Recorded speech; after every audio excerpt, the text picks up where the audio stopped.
사무엘상 20장. 다윗이 라마의 나요스에서 빠져나와 집으로 돌아온 다음에 요나단에게 따져 물었다. 내가 무슨 못할 일을 하였느냐? 내가 무슨 몹쓸 일이라도 하였느냐? 내가 자네의 아버님께 무슨 잘못을 저질렀기에 아버님이 이토록 나의 목숨을 노리시느냐? 요나단이 그에게 대답하였다. 자네를 죽이시다니 결코 그런 일은 없을 걸세. 내가 분명히 말하지만 우리 아버지는 큰 일이든지 작은 일이든지 나에게 알리지 않고서는 하시지를 않네. 그런데 우리 아버지가 이 일이라고 해서 나에게 숨기실 까닭이 무엇이겠는가? 그럴 리가 없네. 그러나 다윗은 맹세까지 하면서 말하였다. 자네가 나를 지극히 아낀다는 것은 자네 아버님도 잘 알고 계시지 않은가? 그렇기 때문에 이 일만은 자네에게 알려서는 안 된다고 생각하셨을 걸세.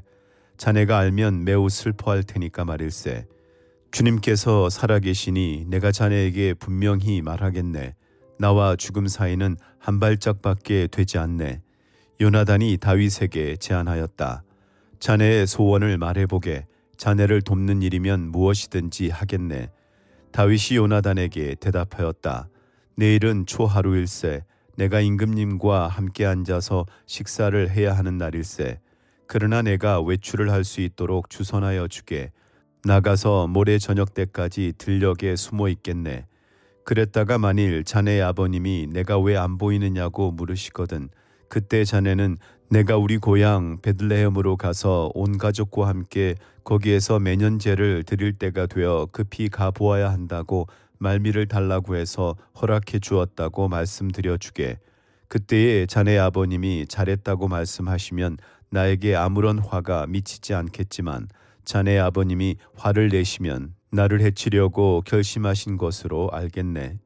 자네는 이미 주님 앞에서 나와 가까운 친구로 지내기로 굳게 약속하였으니 나에게 친구의 의리를 꼭 지켜주게.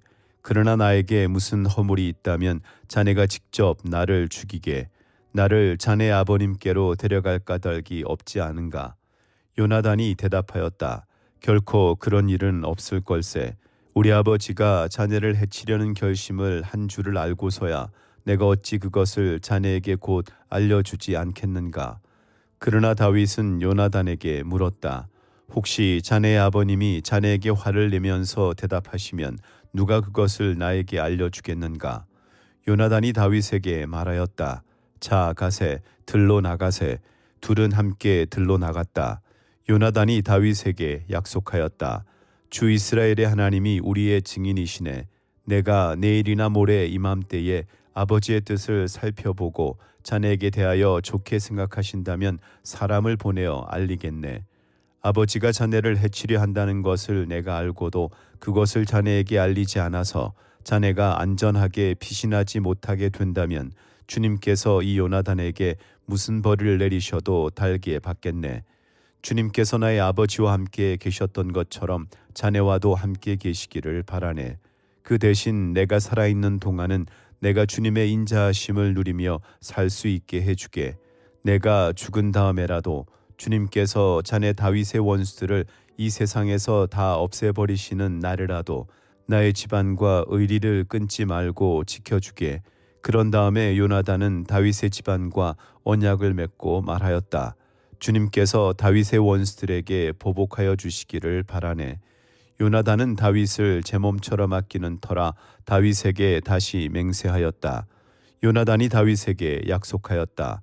내일은 초하루이니 아버지가 자네의 자리가 빈 것을 보시면 틀림없이 자네가 왜 자리를 비웠는지 물으실 걸세. 모레까지 기다리다가 저번 일이 있었을 때에 숨었던 그곳으로 내려가서 에셀 바위 곁에 숨어 있게.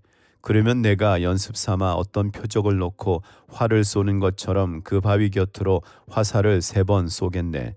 그런 다음에 내가 데리고 있는 종을 보내어 그 화살을 다 찾아오라고 말하겠네.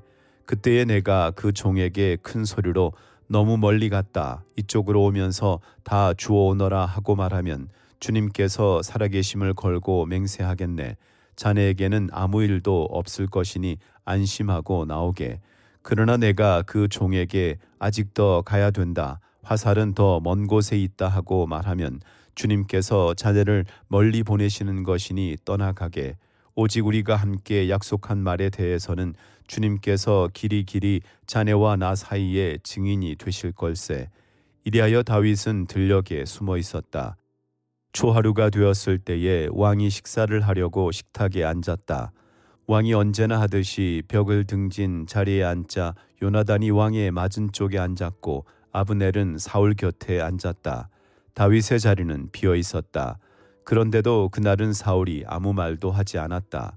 사울은 다윗에게 뜻하지 않은 일이 생겨 몸이 부정을 타서 아직 깨끗하여지지 않았는가 하고 생각하였다. 그런데 초하루가 지난 다음 날 곧 그 이튿날에도 다윗의 자리가 여전히 비어 있는 것을 보고 사울이 자기 아들 요나단에게 물었다. 어째서 이새의 아들이 어제도 오늘도 식사하러 나오지 않느냐? 요나단이 사울에게 대답하였다. 다윗이 저에게 베들레헴에 다녀올 수 있도록 허락하여 달라고 간곡히 요청하였습니다. 자기 집안이 베들레헴 성읍에서 제사를 드리는데 자기 형이 다녀가라고 했다고 하면서 제가 자기를 아낀다면 자기 형을 만나게 해달라고 저에게 간청을 하였습니다. 그래서 그가 지금 임금님의 식탁에 나오지 못하였습니다. 사울이 요나단에게 화를 내면서 소리쳤다. 이 패역무도한 계집의 자식아, 네가 이새의 아들과 단짝이 된 것을 내가 모를 줄 알았더냐.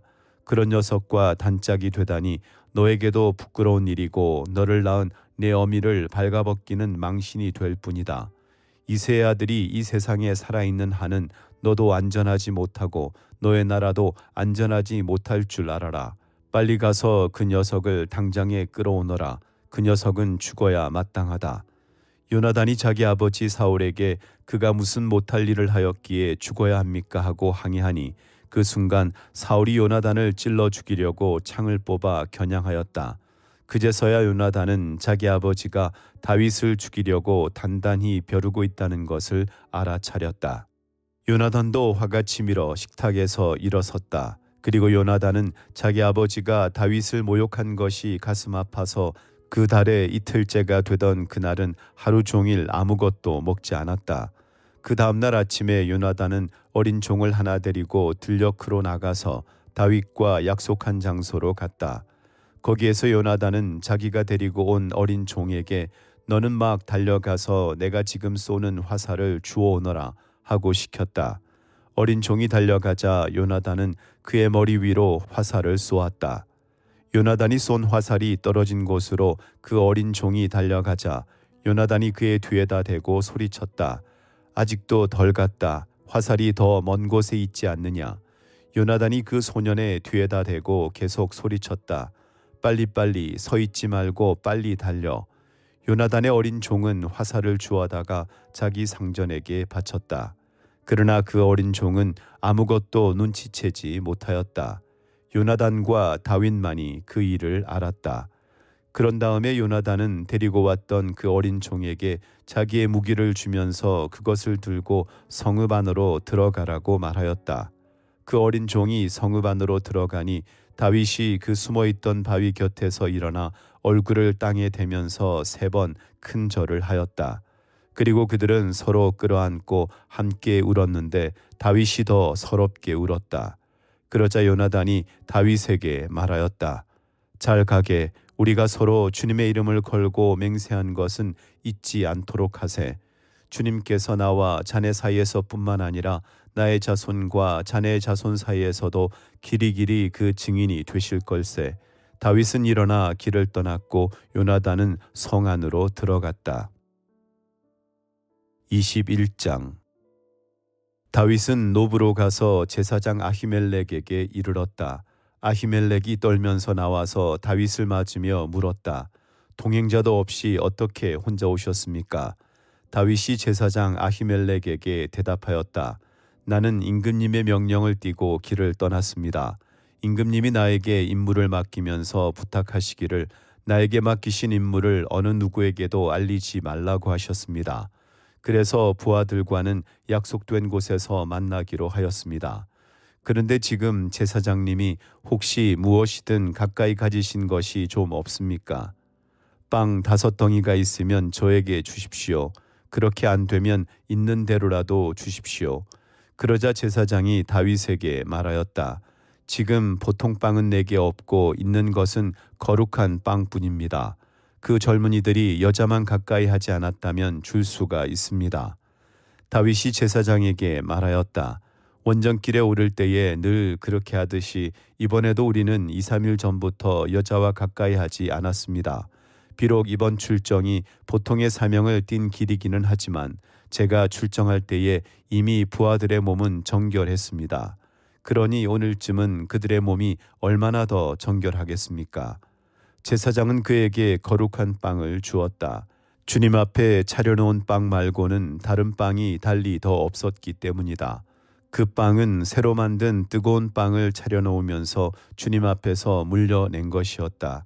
그런데 바로 그날 사울의 신하 가운데 한 사람이 그곳에 있었는데 그는 주님 앞에서 하여야 할 일이 있어서 거기에 머물러 있었다. 그의 이름은 도액인데 에돔 사람으로서 사울의 목자 가운데서 우두머리였다. 다윗이 아히멜렉에게 또 한 가지를 물었다. 제사장님은 지금 혹시 창이나 칼을 가지고 계신 것이 없습니까? 저는 임금님의 명령이 너무도 급하여서 나의 칼이나 무기를 가져오지 못했습니다. 제사장이 대답하였다. 그대가 엘라 골짜기에서 쳐 죽인 블레셋 사람 골리앗의 칼을 보자기에 싸서 여기 에봇 뒤에 두었습니다. 여기에 이것 말고는 다른 칼이 없으니 이 칼을 가지고 싶으면 가지십시오. 다윗이 말하였다. 그 많은 것이 어디에 또 있겠습니까? 그것을 나에게 주십시오. 다윗이 거기를 떠나 그날로 사울에게서 도망하여 가드왕 아기스에게로 갔다. 아기스의 신하들이 왕에게 보고하였다. 이 사람은 분명히 저 나라의 왕 다윗입니다. 이 사람을 두고서 저 나라의 백성이 춤을 추며 이렇게 노래하였습니다. 사울은 수천 명을 죽이고 다윗은 수만 명을 죽였다. 다윗은 이 말을 듣고 가슴이 뜨끔했다. 그는 가드왕 아기스 옆에 있는 것도 안전하지 못하다는 생각이 들었다. 그래서 그는 그들이 보는 앞에서 미친 척을 하였다. 그들에게 잡혀있는 동안 그는 미친 사람처럼 행동하여 성문 문짝 위에 아무렇게나 글자를 긁적거리기도 하고 수염에 침을 질질 흘리기도 하였다. 그러자 아기스가 신하들에게 소리쳤다. 아니 미친 녀석이 아니냐? 왜 저런 자를 나에게 끌어왔느냐? 나에게 미치광이가 부족해서 저런 자까지 데려다가 내 앞에서 미친 짓을 하게 하느냐? 왕궁에 저런 자까지 들어와 있어야 하느냐? 22장. 다윗은 거기에서 떠나 아둘람 굴속으로 몸을 피하였다. 그러자 형들과 온 집안이 그 소식을 듣고 그곳으로 내려가 그에게 이르렀다. 그들뿐만이 아니라 압제를 받는 사람들과 빚에 시달리는 사람들과 원통하고 억울한 일을 당한 사람들도 모두 다윗의 주변으로 몰려들었다. 이렇게 해서 다윗은 그들의 우두머리가 되었는데 400여 명이나 되는 사람들이 그를 따랐다. 다윗은 거기에서 모압의 미스바로 가서 모압 왕에게 간청하였다. 내가 해야 할 일이 무엇인가를 하나님이 나에게 알려주실 때까지 나의 부모가 이곳으로 들어와 임금님과 함께 머물도록 허락하여 주시기 바랍니다. 그리하여 다윗은 자기의 부모를 모압 왕에게 부탁하였다. 다윗이 산성에 머물러 있는 동안에 다윗의 부모는 모압 왕과 함께 살았다. 그때 가시라는 예언자가 다윗에게 그 산성에 머물러 있지 말고 어서 유다 땅으로 들어가라고 재촉하였다.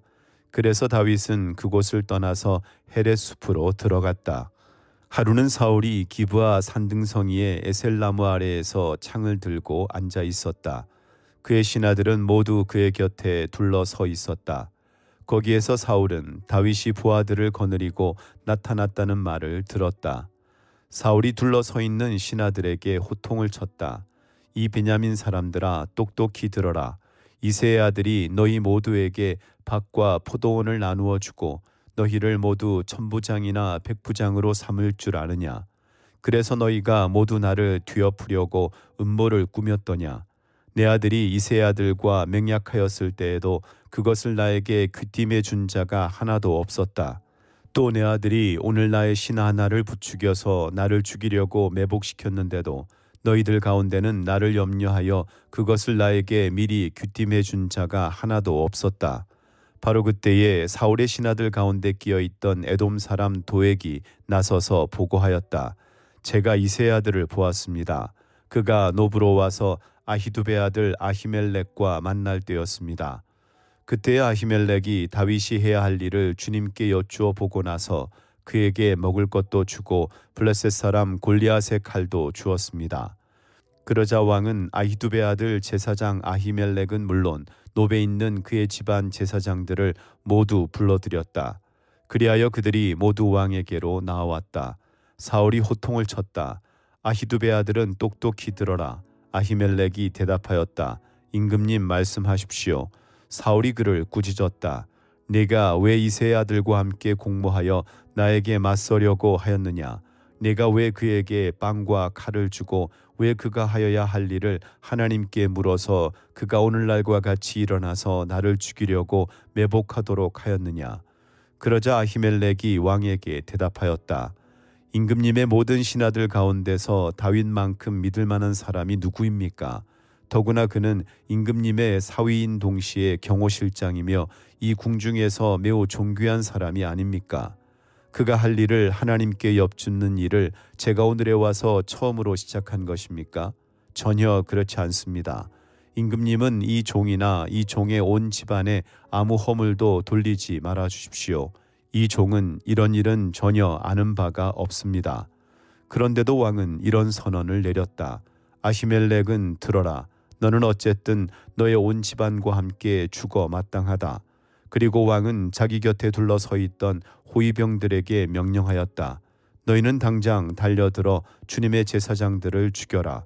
그들은 다윗과 손을 잡고 공모하였으며 다윗이 도망하는 줄 알았으면서도 나에게 귀띔해 주지 않았기 때문이다. 그러나 왕의 신하들은 손을 들어 주님의 제사장들을 살해하기를 꺼렸다. 그러자 왕이 도액에게 명하였다. 내가 달려들어서 저 제사장들을 죽여라. 그러자 에돔 사람 도액이 서슴없이 달려들어서 그 제사장들을 죽였는데 그가 그날 죽인 사람은 모시 에봇을 입은 제사장만도 85명이나 되었다. 사울은 제사장들이 살던 성읍 노베까지 가서 주민을 다 칼로 죽였다. 그는 남자와 여자, 어린이와 젖먹이, 소떼나 나귀떼나 양떼를 가리지 않고 모두 칼로 쳐서 죽였다. 아히두베 손자이며 아히멜렉의 아들인 아비아달은 거기서 피하여 다윗에게로 도망하였다. 아비아달은 다윗에게 사울이 주님의 제사장들을 몰살시켰다는 소식을 전하였다. 다윗이 아비아달에게 말하였다.